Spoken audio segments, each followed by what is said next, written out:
Programang ito ay rated SPG. Striktong patnubay at gabay ng magulang ang kailangan. Maaaring may masiselang tema, lengguwahe, karahasan, sexual, horror o droga na hindi angkop sa mga bata.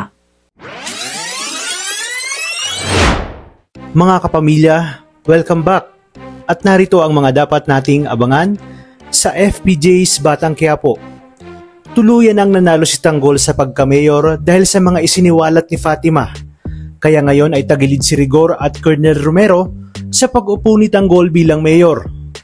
Walang magagawa si Rigor kundi lunukin ang kanyang pride dahil kahit ayaw niya ay mapipilitan siyang tanggapin na ang bagong boss nila ngayon ay si Tanggol. Sumugod na ang grupo ni Tanggol sa kalagitnaan ng diskusyon sa pagitan ni Ramon at Olivia para mapigilan si Rigor sa plano nitong paglibing kay David.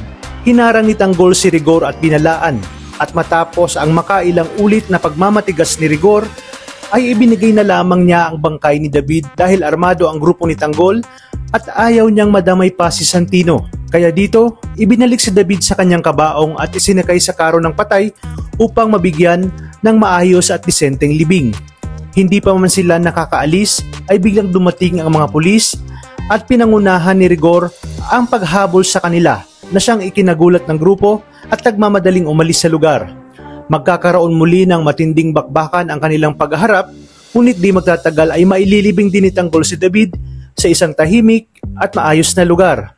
Matapos ito ay mamamataan naman ni Tanggol si Fatima kung saan ililibing din sana nila si Aling Virgie, kaya hinarang sila ni Tanggol at tinutukan sabay tanong kung ano ang ginagawa sa sementeryo at sino daw umano ang pumatay kay David.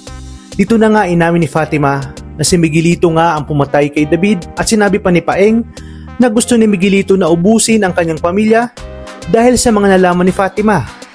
Sa meeting de avance ni Tanggol ay darating si Fatima, dala-dala ang lakas ng loob at buong tapang niyang isisiwalat sa publiko kung gaano kahayop itong si Miguelito at walang awang ang inubos ang kanyang pamilya at pati ang pagpatay nito sa kapatid ni Tanggol na si David. Sinabi ni Fatima sa mga taong naroroon na kahit pagmakaawa na si David na wag patayin, ay tinuluyan pa rin siyang saksakin ni Miguelito. At dahil umano sa mga nalaman niya, ay gusto ni Miguelito na ipapatay siya, kaya pinuntahan sila sa kanilang bahay at pinagraratrat ang kanilang bahay dahil lang kaya't namatay ang kanyang kapamilya, pati ang kanyang nanay. Sa kabilang banda, mismong sa meeting de avance naman lulusob sina Santino kasama si Angkong Lucio at ang Red Phoenix para isagawa ang planong pagputol sa ulo ni Tanggol na kung saan si Santino nga mismo ang gagawa. Ngunit mabibigo si Santino dahil sa madaming mga tauhan si Ramon na ipapadala para sa seguridad ni Tanggol.